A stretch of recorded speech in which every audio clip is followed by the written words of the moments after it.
The emerald ash borer is a green flying beetle who wreaks havoc on ash trees. We spoke with City Forester Wayne Knoll to find out what can be done to combat the problem. Based on this damage here, the tree is obviously on the way out. Not a good verdict for this ash tree just outside of the Twin Brook Recreation Center. It was infested with the emerald ash borer, a non-native beetle that has recently shown up in the city with an affinity for ash trees. This is an invasive pest that came over from China.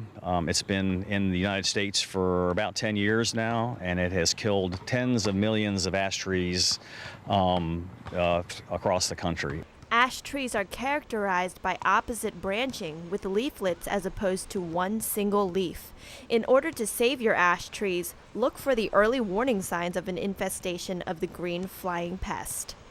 When a tree is under stress, it'll start shooting out sprouts down at the base of the tree or along the trunk of the tree where they normally would not occur.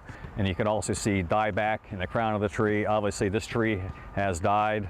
And another good sign is woodpeckers. Woodpeckers love to feed on these borers, and if you start seeing woodpeckers attacking your trees, that means they're going after something. There's a bug or an insect in there. To further investigate the problem, we wanted to take a closer look at an affected tree.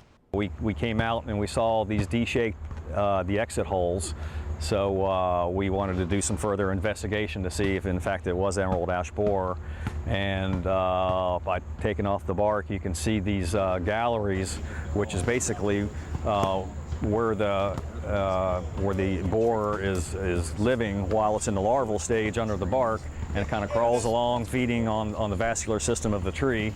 And it's pretty much a good indicator that you do have emerald ash borer if you see the galleries like this in your tree. If you spot the problem early enough, your tree could be saved with aggressive treatment.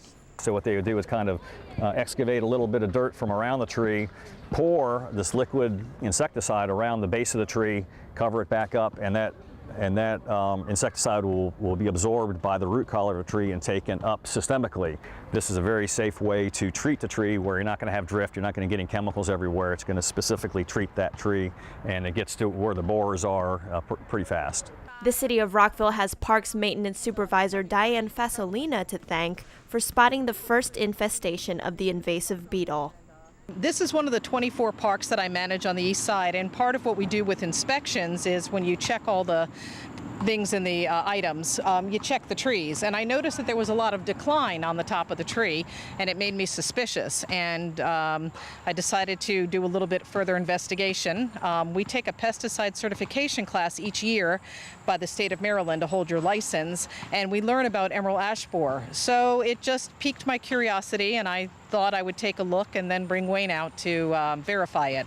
I think anytime you have an invasive species, be it a vine or an insect or anything, it can potentially become a problem. It's just part of nature. It happens. I mean, they're here, they're going to be here, and it's just a matter now of our competent forestry department doing the management that they're going to have to come up with.